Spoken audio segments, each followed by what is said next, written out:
ഒമാനിൽ നിന്നും ഈ വർഷം ഹജ്ജ് കർമ്മം നിർവഹിക്കാൻ പോകുന്ന ഇന്ത്യക്കാർക്കായി മസ്കറ്റ് സുന്നി സെന്ററിന്റെ ആഭിമുഖ്യത്തിൽ പഠന ക്യാമ്പ് സംഘടിപ്പിച്ചു.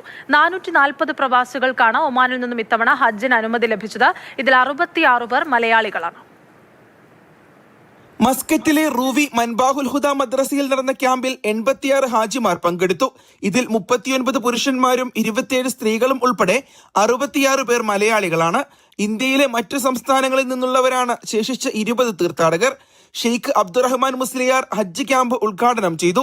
ഷക്കീർ ഫൈസി, ഫദലുർ റഹ്മാൻ ദാരിമി, മുറാദ് ഫിർമാഷ് അൽ ബലൂഷി എന്നിവർ വിവിധ വിഷയങ്ങളിൽ ക്ലാസ് എടുത്തു.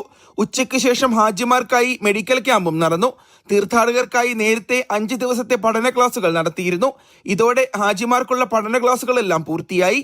ഹാജിമാർക്കുള്ള കിറ്റുകളുടെ വിതരണവും പൂർത്തിയായി. ഇത്തവണ 14,000 പേർക്കാണ് ഒമാനിൽ നിന്നും പരിശുദ്ധ ഹജ്ജ് കർമ്മം നിർവഹിക്കാൻ അവസരം ലഭിച്ചത്.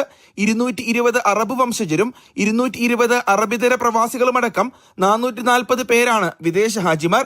മെയ് 16 ശനിയാഴ്ച രാവിലെ 9 മണിക്ക് റൂവി സുൽത്താൻ ഖാബൂസ് മസ്ജിദ് പരിസരത്ത് നിന്നുമാണ് ഇന്ത്യക്കാരായ ഹാജിമാർ യാത്ര ആരംഭിക്കുക. പരിശുദ്ധ ഹജ്ജ് കർമ്മം പൂർത്തിയാക്കി ജൂൺ 1 ഹാജിമാർ മസ്കറ്റിൽ തിരിച്ചെത്തും. Mathrubhumi news, Muscat.